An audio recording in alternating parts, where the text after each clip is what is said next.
Auzubillahiminash-shaytanir-rajeem. Bismillahir-rahmanir-rahim. Starting with the great name of Allah, who is the most merciful and the most beneficent. Assalamu alaikum, dear student. Welcome to Physics Grade 9. This is the book of the Khyber Pakhtunkhwa textbook, Board Peshawar.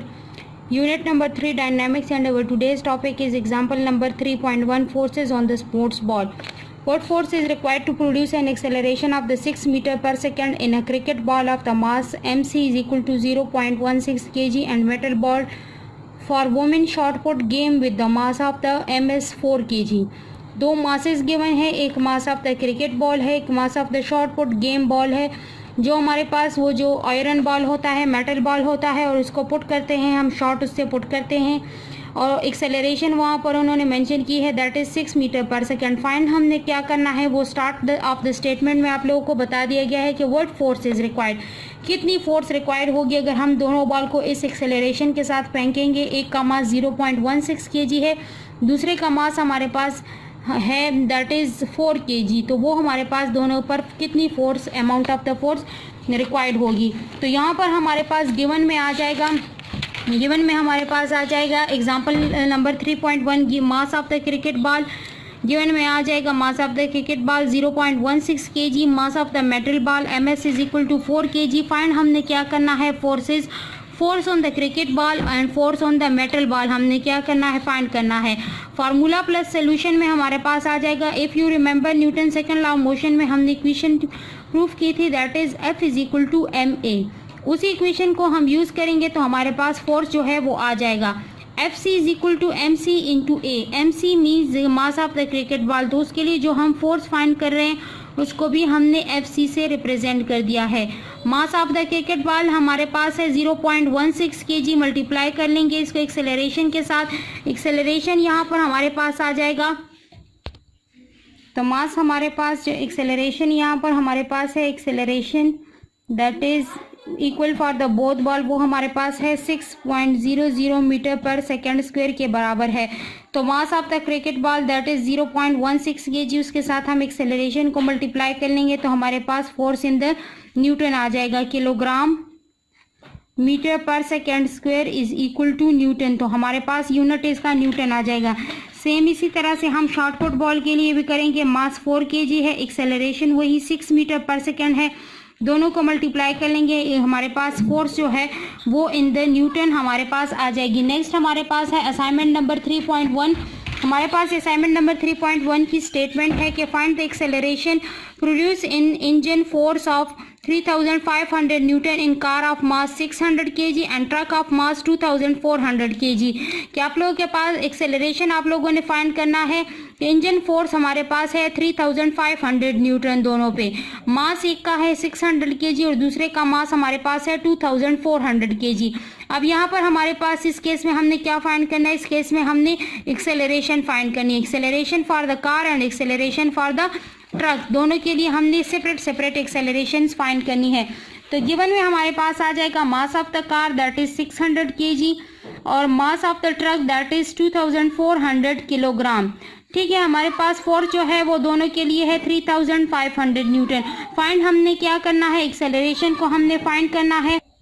तो हमारे पास जो formula है कि force is equal to mass into acceleration according to the Newton second law of motion, इसी फार्मूले को use करते हुए हमने क्या फाइंड करना है, हमने एक्सेलरेशन को फाइंड करना है. तो dividing both sides by m, तो m यहाँ से कैंसिल हो जाएगा, हमारे पास आ जाएगा a is equal to f by m. इस तरह acceleration for the car find करने के लिए हम ac लिख लेंगे, तो हमारे पास f बाई m c आ जाएगा. मास ऑफ द कार आ जाएगा, फोर्स हमारे पास दोनों के लिए सेम है दैट इज 3500 न्यूटन. एक्सेलरेशन हमारे पास इसको एक दूसरे पर डिवाइड करने से हमारे पास मीटर पर सेकंड में एक्सेलरेशन की वैल्यू आ जाएगी. यूनिट इसका किस तरह से आएगा कि फोर्स हमारे पास न्यूटन के बराबर है, मास हमारे पास किलोग्राम के बराबर है, न्यूटन हमारे पास बराबर है किलोग्राम मीटर पर सेकेंड स्क्वायर के. किलोग्राम किलोग्राम कैंसिल हो जाएगा, हमारे पास मीटर पर सेकेंड स्क्वायर रह जाएगा. इसी तरह से acceleration in the truck find करने के लिए हमने क्या करना है, force divided by mass of the truck करना है. तो हमारे पास आ जाएगा acceleration of the truck in metre पर second square, because the unit of acceleration is metre पर सेकेंड स्क्वायर. मैंने आपको गिवन और रिक्वायर्ड और फार्मूला बता दिया है. इस फार्मूले में, इस इक्वेशन में वैल्यू पुट करके आप लोगों ने एग्जाम्पल नंबर 3.1 और असाइनमेंट नंबर 3.1 को सॉल्व कर देना है. नेक्स्ट हमारे पास टॉपिक है that is Newton third law of motion. Newton third law of motion की स्टेटमेंट हमारे पास है कि for every action there is an equal but opposite reaction. हमारे पास हर अमल का क्या होता है, रद्द अमल मौजूद होता है, लेकिन वो रद्द अमल हमेशा हमारे पास उलट यानी कि अपोजिट डायरेक्शन में होता है। ठीक है, एक्सप्लेनेशन में हमारे पास आ जाएगा कि this law tells us about that no body experience a force from the surrounding until this body exert the force on its surrounding। कि किसी भी जिस्म पर उसके सराउंडिंग से फोर्स उस पर प्रोवाइड नहीं होगी जब तक वो खुद सराउंडिंग को फोर्स नहीं देगा। This shows that forces are exerted in pair. इसका मतलब क्या है, इसका मतलब ये है कि हमारे पास फोर्सेज जो है वो हमेशा पेयर फॉर्म में जो है एक्ट करती है। A single isolated force is impossible. In other words, we can say that if a body हमारे पास यहाँ पर आ जाएगा कि अगर आप लोग देख ले तो हमारे पास कोई भी फोर्स जो है वो आइसोलेटेड नहीं हो सकती। ठीक है, अगर हम किसी भी चीज़ पर फोर्स अप्लाई करेंगे तो उसके लिए दूसरी चीज़ का होना लाजमी है। तो वो दूसरी बॉडी पर हम फोर्स अप्लाई करेंगे तो एज अ रिएक्शन हमारे पास वो बॉडी जो है वो क्या करेगी, वो भी हम पर फोर्स अप्लाई करेगी, तो हम जो है उस बॉडी को मूव करने के काबिल होंगे। तो हम ये कह सकते हैं कि हमारे पास in other words we can say that if a body exert a force on another body कि हमारे पास जब कभी भी एक ऑब्जेक्ट दूसरे ऑब्जेक्ट पर फोर्स अप्लाई करेगा देन द सेकंड बॉडी, तो जो सेकेंड बॉडी हमारे पास होगी तो वो भी हमारे पास क्या करेगी, वेल आल्सो एक्सर्ट फोर्स, तो वो भी हमारे पास क्या करेगी, हमारे पास फोर्स जो है उस फर्स्ट बॉडी पर एक्सर्ट करेगी। एक्सर्ट एंड इक्वल, बिल्कुल सेम उसी अमाउंट में इक्वल फोर्स होगा, equal force but in opposite direction on the first body के हमारे पास जो सेकंड बॉडी है वो फर्स्ट बॉडी पर फोर्स अप्लाई करेगी जब फर्स्ट बॉडी जो है वो सेकंड बॉडी पर फोर्स अप्लाई करेगी। जो the force of first body जो हमारे पास है, जो फर्स्ट बॉडी फोर्स अप्लाई करी है दैट इज एक्शन, वो हमारे पास क्या है, वो हमारे पास एक्शन है। And the force of second body on first body that is reaction। तो वो हमारे पास क्या है, वो हमारे पास रिएक्शन है कि हमारे पास एक फोर्स जो है वो एक्शन में एक्ट करती है तो दूसरी फोर्स हमारे पास रिएक्शन में एक्ट करती है। तो हमारे पास इसका मैथमेटिकल फॉर्म किस तरह से बन जाएगा, मैथमेटिकली हमारे पास आ जाएगा कि for every action there is an equal but opposite reaction. तो हमारे पास जो रिएक्शन है वो हमारे पास अपोजिट होगा, तो जाहिर सी बात है कि अपोजिट साइन को, अपोजिट डायरेक्शन को रिप्रेजेंट करने के लिए हम नेगेटिव साइन को यूज करते हैं। हमारे पास यहाँ पर मैथमेटिकल फॉर्म को एक्सप्लेन करने के लिए हम ले लेंगे एक एक्सप्लेनेशन, एक एग्जांपल। कंसिडर टू बॉडीज, हम ले लेते हैं कि हमारे पास दो ऑब्जेक्ट हैं, दो बॉडीज हैं 1 and 2। हमने उन दोनों बॉडीज को 1 and 2 का नाम दे दिया है। मूविंग टूवर्ड्स ईच अदर, वो एक दूसरे की तरफ मूव कर रहे हैं। तो हमारे पास जब वो एक दूसरे की तरफ क्या कर रहे हैं, मूव करेंगे, मूविंग टूवर्ड्स ईच अदर, तो वो आखिर में क्या होगा कि वो एक दूसरे के साथ कोलाइड करेंगे and collide with each other. ठीक है, अब दोनों जो हैं वो एक दूसरे से क्या करेंगी, जब वो एक दूसरे की तरफ मूव कर रही हैं तो लाजमी सी बात है कि वो एक दूसरे से कोलाइड करेंगी। तो हमारे पास इसकी कोलिजन इस तरह से आएगी कि फॉर एग्जांपल ये हमारे पास बॉडी 1 हो गई, ये हमारे पास बॉडी 2 हो गई। बॉडी 1 जो है वो इस डायरेक्शन में मूव कर रही है और बॉडी 2 जो है वो इस डायरेक्शन में मूव कर रही है, मूविंग टूवर्ड्स ईच अदर। ठीक है, वो एक दूसरे की तरफ मूव कर रहे हैं। अब जब ये दोनों बॉडीज 1 and 2 जो है वो एक दूसरे से कोलाइड कर जाती हैं, एक दूसरे से टकरा जाती हैं, तो बॉडी 1 जो है वो बॉडी 2 पर फोर्स अप्लाई करेगा in this direction and body 2 applied force on body 1 in this direction. तो इस फोर्स को हम नाम देंगे F12 का और ये फोर्स हमारे पास आ जाएगी F21। और फोर्स के ऊपर हम एरो इस वजह से लगाते हैं क्योंकि फोर्स हमारे पास वेक्टर क्वांटिटी है। तो हम ले लेते हैं कि let the F12 be the force of body 1 of body 1 on body 2 and the force F21 is the force of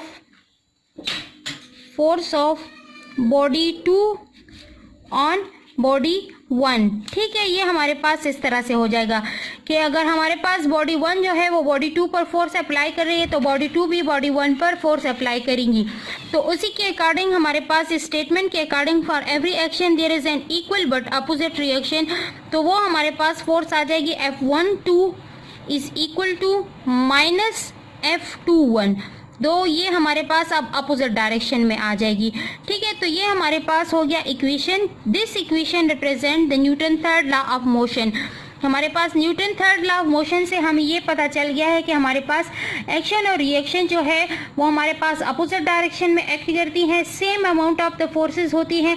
तो इससे हमें ये पता चला कि हमारे पास फोर्सेस जो है वो हमेशा पेयर फॉर्म में एक्ट करती हैं।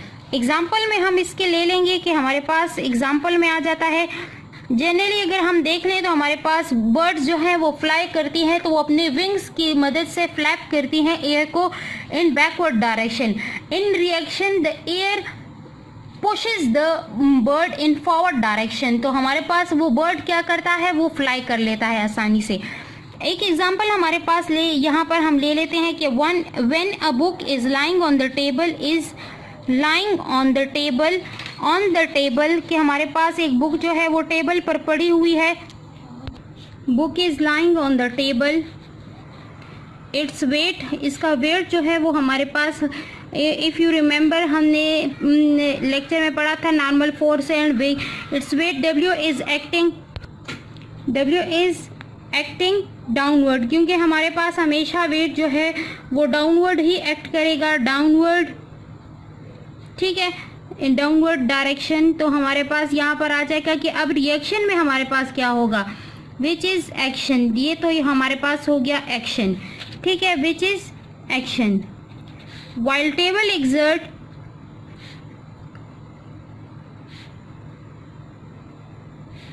N equal but opposite force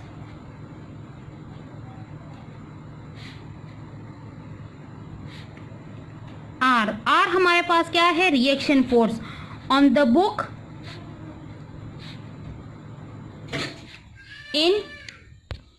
in upward direction. हमारे पास यहाँ पर आ जाएगा कि वो बुक पर जो है फोर्स अप्लाई कर रही है इन upward direction.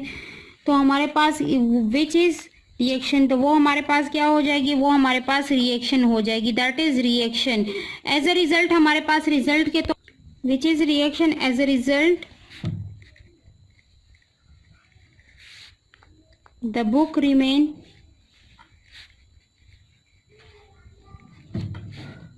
in state of static equilibrium। तो बुक हमारे पास स्टेटिक इक्विलिब्रियम के तौर पर जो है वो हमारे पास बिल्कुल स्टेट फॉर्म में जो है टेबल पर पड़ी रहेगी। फॉर एग्जांपल ये हमारे पास टेबल हो गया।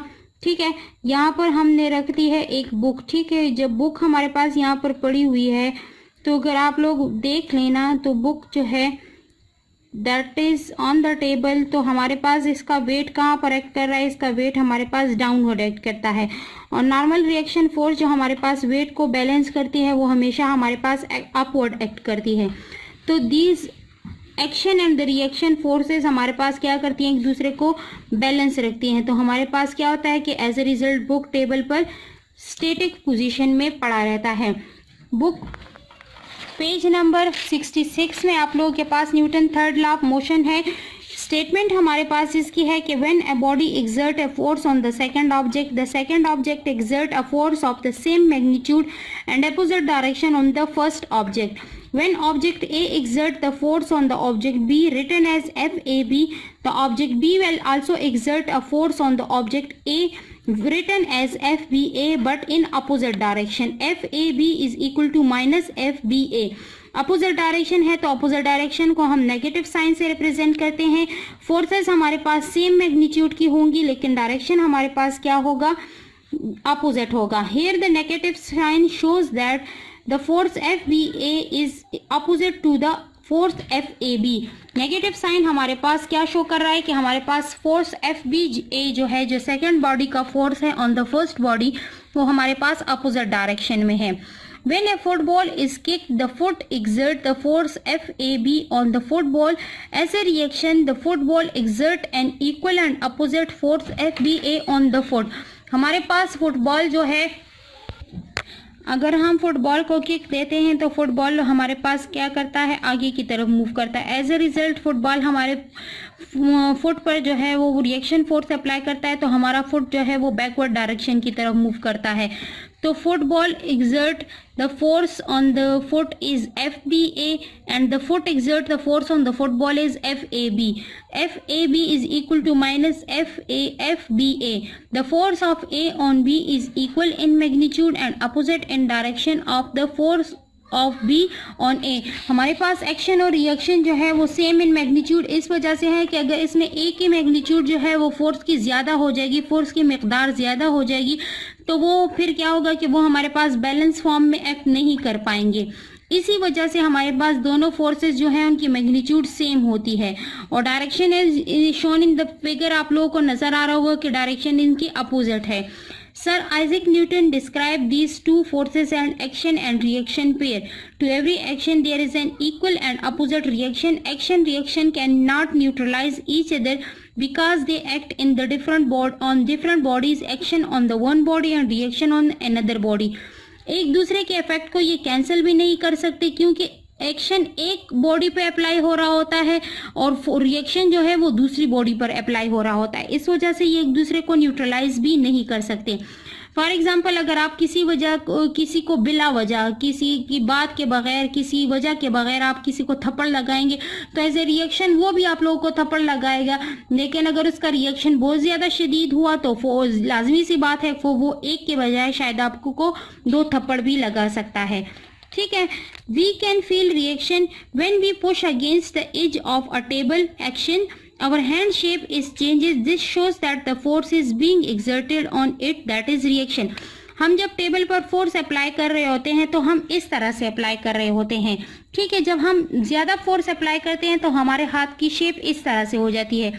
तो जब हमारी शेप इस तरह से हो जाती है तो हमें पता चल जाता है कि हमारे हाथ पर जो टेबल है वो भी रिएक्शन फोर्स अप्लाई कर रहा है। We can see the edge of the table pressing in our hand. हमें यूं महसूस होता है कि जो टेबल की एज है वो हमारे हाथ के अंदर घुस रही है।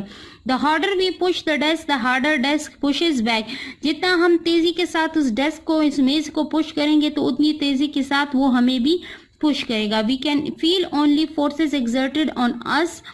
When we exert a force on another object, what we feel is that object pushing back on us. हमें यूं महसूस होता है कि यही फोर्स जो हम इस ऑब्जेक्ट पर अप्लाई कर रहे हैं वही फोर्स हम पर ये ऑब्जेक्ट अप्लाई कर रहा है, हमें पीछे की तरफ धकेल रहा है।